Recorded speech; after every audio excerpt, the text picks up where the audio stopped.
Hello! It's Go Open time again. Thank you for joining me. Tonight is going to be a fantastic program as we open up a can of worms in the music industry by examining the intricacies of intellectual property in the 21st century. Anyhow, it's kind of like opening up a can of Spam. Speaking of opening up different cans, we'll find out all about Spam when InWeb tells us about spam busting. Sounds almost rude. Go Open. Open source software exists as a result of the combined efforts of millions of computer programmers, users, and software vendors from around the world. They share their intellectual property freely, and they believe that software should cost nothing and should enrich the lives of users.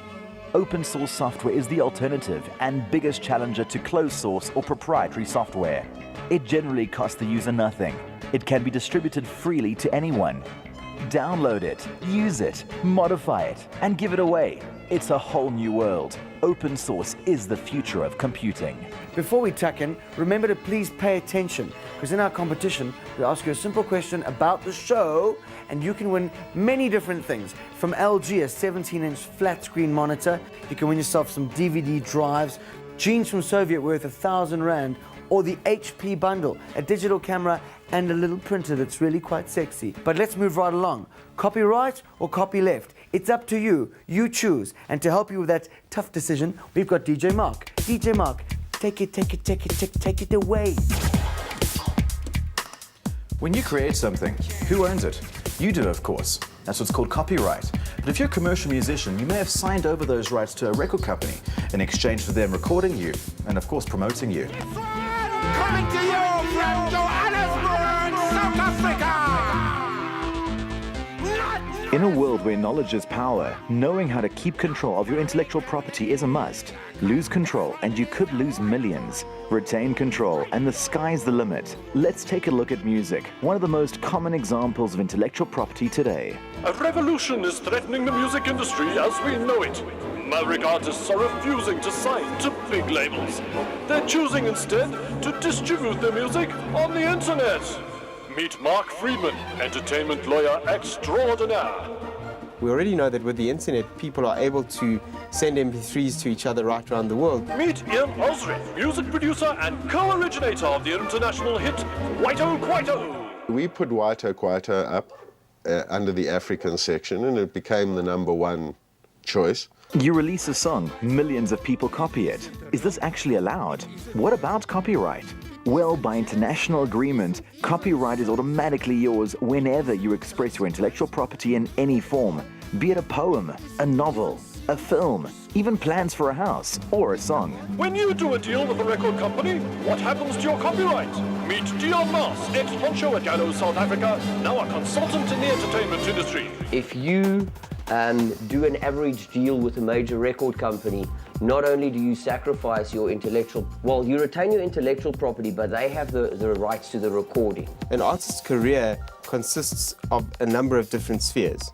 The recording industry is just one of those. There's music publishing, which deals with the writing of songs. Now, there's a difference between the right in a song and the right in a recording. Under traditional copyright, there are no shades of grey, only the black and white of the law. Either you keep control of your copyright, or you sign it away completely. This has led to a new way of thinking. Creative Commons lets artists and originators of intellectual property distribute their works under a whole variety of conditions. And this also falls in line with the open source movement. Meet Heather Ford, boss person of Creative Commons South Africa. Creative Commons is a set of licenses. So basically it says that if I have a song, for example, I copyright that song, but then I attach this license on top of the song to say that this is copyrighted, I own it, but you can use it. It will effectively come down to an individual choice for an artist to decide whether they want to give away material in terms of a Creative Commons license. There's a lot of confusion in the world about copyright, deals, who owns what. New artists are particularly at risk of being exploited. Dion Mars explains. A young artist looking for a deal will sign anything. I consult to quite a few young artists and I explain to them that if you sign this, that is what's going to happen. And they actually don't care, they just want a record deal. A young musician who is blinded by the stars of a record company offering him a chance to have a contract will say, we'll sign on the dotted line and you'll become a superstar with us. But at the same time, later on, he'll realize he also signed away his music. Let's be clear on something, and that is that there is no standard record deal. There's no standard deal at all. You can negotiate whatever you like. A lot of people actually want to get income straight away. So they want to get, if they record a song, they want to get the money straight away. Musicians have to understand that with the internet and with them being able to control their own careers, they can actually, the people who create the music, they can take it back. Creative Commons has about 4 million works licensed under its terms around the world. People are sharing music all over the place. It's legal. Opportunities are opening up willy-nilly across the board for artists who previously were not really empowered to release their own material. Now look, if you choose to give me your music for free, that's your right. So then why aren't the famous people doing it? Well, maybe they are. For more than a decade, Wired magazine has been defining the cutting edge of computer culture.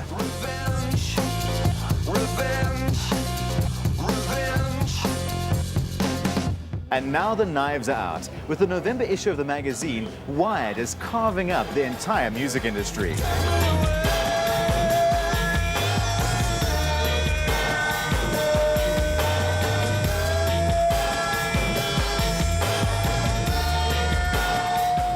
"16 major international artists have contributed their music to this free cover CD. Well, the CD is special. All of the tracks on this disc are distributed under the Creative Commons license. What that means is that I can copy the CD legally and also remix those songs for my own use and even sell it. With cuts from artists such as Beastie Boys, David Byrne,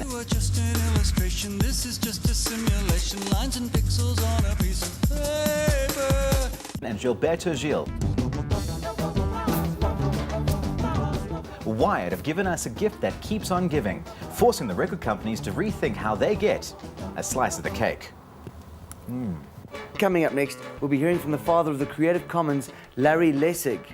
MWeb, not to be outdone, will be telling us how they've become spam super fighters using open source tools. Please do not forget our competition. There are so many gifts waiting to be won. Wonderful things given from us to you with love in a big shape that's quite clean and in a good way.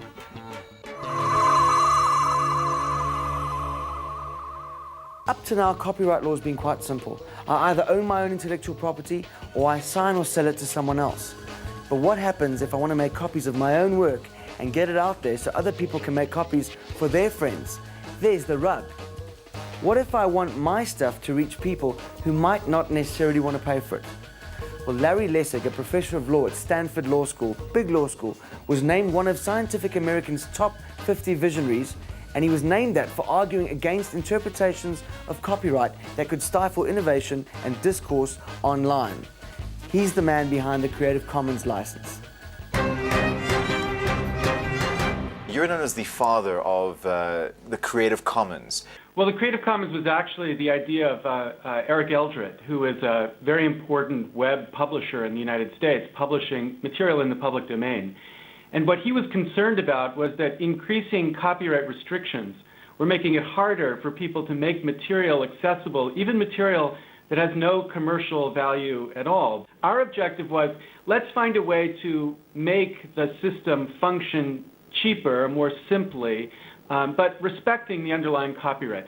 The difference between the two is that the Creative Commons license marks the content with the freedoms that the author intends the content to carry. So if you're an author and you don't mind people remixing your work, building on your work to make new work, you can mark your content in that way so that other creators coming across your work know that they're allowed to remix it, to extend it, and to build upon it without needing to get your permission first. Did Richard Stallman's general public license have any influence in the Creative Commons license?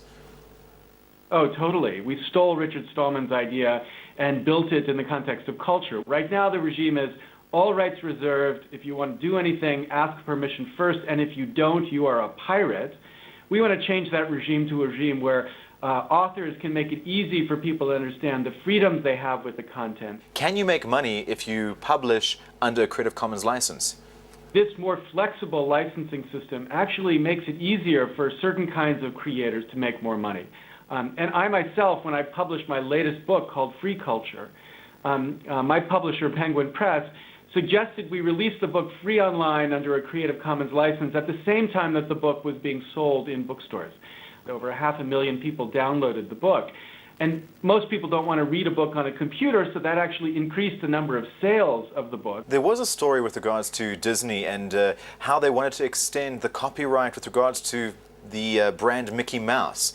They desired to extend the term of copyright, and they concocted these extraordinary, elaborate stories about why it was necessary. The irony is that the Disney Corporation is now making it so that nobody can do to Disney what Disney did to the Brothers Grimm, by making it so that copyright rules restrict the opportunity of people to build on Disney's work, even though Disney built upon other people's work. One of the things we hope that Creative Commons might do is make it easier for culture internationally to be spread and understood and compete with this dominant Hollywood model. I think its most important contribution right now is going to be in the context of developing nations.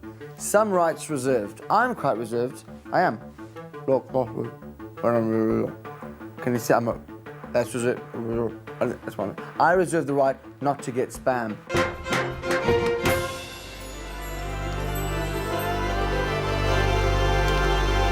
What would you do if more than half your mail was junk mail? The reality is that junk mail isn't such a problem these days, but its electronic counterpart is. Spam is the scourge of the internet. It's grown exponentially in the last few years as email has become more and more widespread. Since 2002, internet use has grown from 200 million to 800 million people worldwide. In that period, spam has grown from a paltry 20% to approximately 65% of all internet traffic. At current rates, it will expand to 80% or more in the next 2 years. It completely sullies the idea and the point of the internet and of email, which is much easier, faster, quicker to use communication.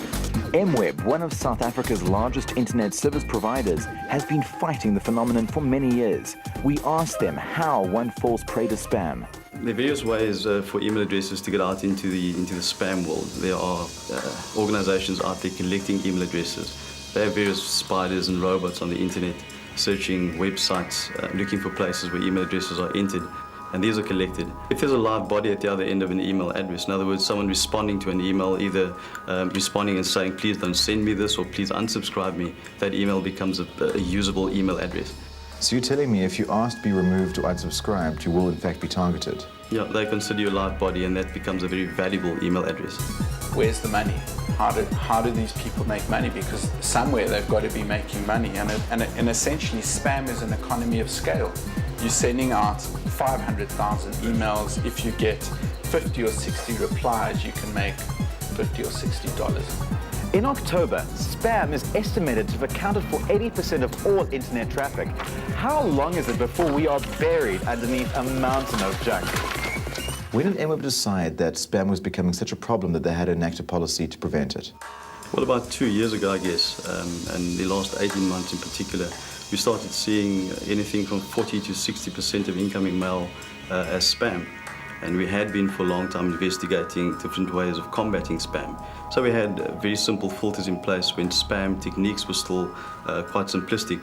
Since then, of course, we've advanced our technology to include a system which we think is very, very effective against fighting spam. But how do you fight it? How do you decide what is spam and what isn't? Well, we've selected a piece of software called Spam Assassin, which is an open source technology. So we've taken the software, we've looked at what it does, and it's really based on a technique called heuristic programming, which is in essence a branch of artificial intelligence. Now with the Spam Assassin product, we have the ability to set the level of effectiveness, and we've set it to a level where we try and avoid creating what is commonly called a false positive. In other words, we don't like to block mail that is actually legitimate. And so the spam filter learns about incoming email, and it builds on a history. It's a bit like building a house and having, leaving the doors and windows open. Maintaining the software, maintaining the virus definitions, downloading new spam filtering software when it comes out. I just think it's unfortunately part of the game. Oh look, it's 1 minute to Shuttleworth.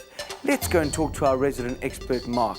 He has some things to say about a very useful piece of software, and it's called the GIMP, which makes you wonder how long it'll stay software.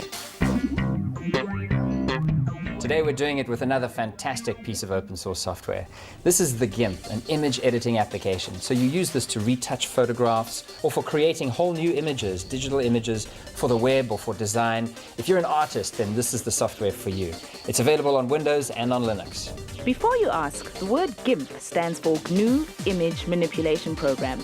And you know what the GNU part of that means. Yep, it's distributed free under another acronym, the GPL or General Public License. It has the power of costly professional programs such as Photoshop and PhotoPaint, with features such as layers, palettes, and a wide variety of tools and filters. And because it's open source, the developers listen to their users and they release relevant enhancements early and often. The GIMP is available free in lots of languages on Linux, Windows, Mac, and Unix. Now that you've grokked the GIMP, check out a book called Grokking the GIMP. You can get it off the GIMP website at www.gimp.org. To find out anything about our program and any of the details you might have missed, go to our website, www.goopensource.org. It's all there, it's all detailed, you'll find whatever you need. Coming up next, an awesome competition with prizes worth thousands. Viruses are bad and spam is bad. How do you fight them? Well, let's ask an expert. Here's Barry Irwin. Barry? It's time to meet our boffin of the week. Please meet security researcher at Rhodes University, Barry Irwin. Hello, Barry. Hi. What is the greatest single threat to my existence online? The very fact that you actually are online. If you're going onto the internet without firewall or other sort of security precautions, you are vulnerable to any one of 1 million people out there. You were talking earlier about that virus that almost crashed the entire internet. I mean, where does it all end? As fast as people discover vulnerabilities, other people will be making use and exploiting those vulnerabilities, and you've got your third column of people trying to write protection. Do you think that there's benefits to open source? Or, I mean, is it just because of the low usage at the moment that makes it more or less vulnerable to sort of security threats? Some of the proponents will say, but look at open source, it has all these holes. Yes, they have holes, but again, the developers of those products are usually very, very quick to respond, often a matter of hours. To sum it up, I'd say open source solutions are probably, in the long run, a far more secure option to go with because of the fact they are constantly being reviewed. They are being run in multiple places. There are more eyes actually checking through the source code for potential problems. How do we control the amount of spam that arrives that's not actually relevant mail to what I do? There's a couple of ways, regardless of what mail client you use, a couple of sort of simple principles that one can follow. The first is don't go and put your email address in every website that asks for it. The other options are never actually reply to spam. What can open source products offer the normal everyday user in terms of security? There are 2 open source products that have quite a nice set of abilities to help the end user deal with the deluge of spam that's coming in these days. One of them is a really nice mail client called Thunderbird. It does everything that your commercial clients do and more. And one of the nicest things it has built in is it's got a bit of an artificial brain built into it. It can tell you when it thinks that mail that has come in is actually spam. And over a period of about a month or so, you can teach this thing to get more and more accurate. What is the best piece of advice you can give as a security researcher? Make sure your antivirus is up to date. Make sure that any patches for whatever operating system you are using up to date, and make sure and just keep an eye out for if there are any updates for the actual applications you use. Fantastic. Thanks for joining us on the program. Thanks very much. And we hope that you keep us safe in the future. Thanks very much. Thanks, Barry.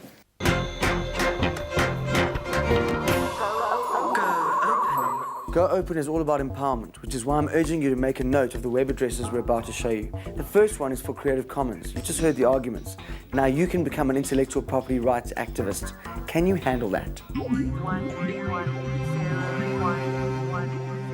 If you have words, pictures, or music that you want to post on your website, how do you go about protecting it while you share it? Easy. Just go to the creativecommons.org website and choose the protection plan that suits your purpose and personality. Let's look at an example, shall we? This is the license the Creative Commons site uses for their work. You are free to copy, distribute, display, and perform the work, to make derivative works and make commercial use of the work, but in order to do this, you must give the original author credit. So when we save the Creative Commons logo on our computer, we can pretty much do whatever we like with it, as long as you credit the original author. Now that we've worked up your appetite for intellectual property, let's get arty. OpenPhoto.net is fast becoming one of the funkiest art galleries on the web. Artists on the site can share their work under the Creative Commons license, which means that you can share your work to an appreciative public and maybe find yourself an art piece that catches your eye. And if you want to find out about how the eye actually works, get en.wikipedia.org in your sites. Wikipedia is a free content encyclopedia in many languages. Wikipedia's content is created by its users, and its pages are always subject to editing, so no article is ever finished. Now that's a far cry from having to pay for your encyclopedia, isn't it? So now you can get your very own CreativeCommons.org license to distribute your intellectual property. Then you can share your artwork on OpenPhoto.net using your newly found freedom to distribute it under terms chosen by you. Lastly, en.wikipedia.org lets you expand your knowledge and everybody else's for free. Encyclopedia Britannica, a third of the size, very expensive. Wikipedia, 3 times the size and growing, absolutely free. Wow, big choice there. I wonder which one I'd get. I don't know. Speaking of expensive things, we're about to give you some fantastic prizes. This week you can win a 17-inch flat screen monitor from LG. You can also win some DVD-ROMs, those are drives. You can win jeans worth thousands of rand from Soviet. And you can also win the Hewlett-Packard bundle, that's a camera and a printer. Fantastic prizes. All you have to do is answer this question. Is Larry Lessig the father of Encyclopedia Britannica, Creative Commons, or Wikipedia? SMS the answer to 34357. And remember, it's £2 an SMS. Here are the winners of last week's competition. Congratulations to Viva Visser, who wins a 17-inch LG monitor. Dawn Murphy and Robbie Boddington get LG DVD writers. Razia Ali and Etienne Miller win 1,000 Rand Soviet jeans vouchers. Anita Kutia wins that HP digital camera and printer. Congratulations! Next week on Go Open, we find out why developing countries all over the world are making it legal precedent for their governments to embrace open source. John Mad Dog Hall, one of the open source cognoscenti, which is a very interesting Italian word, which means cognoscenti in English, makes a very strong case for the open standard. Also, we look at Limpopo, where call centers are creating employment for people in one of the poorest states in South Africa. It's really out there, man. It's real. So stay free and stay open. Until next week, I'm going to go this way. You go that way. Okay, I'll meet you back here next week.